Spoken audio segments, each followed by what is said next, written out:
Hi there, I'll share with you how to design these fluffy, kid-friendly icons in Canva.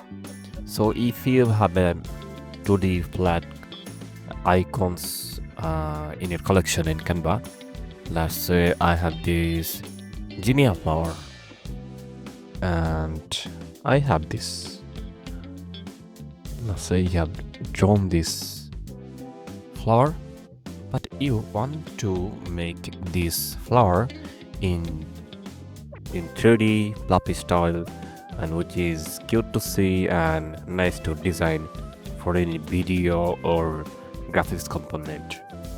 So you have to do a simple thing. First select this icon, go to edit, and then go to this section, style match, see all, and then go below, select clay, and wait, because the magic is cooking. So it may take a while. Wait patiently. You can do another job, like you can apply the same artifact to this one or any other element you want to put, like let's say give a car. Sorry.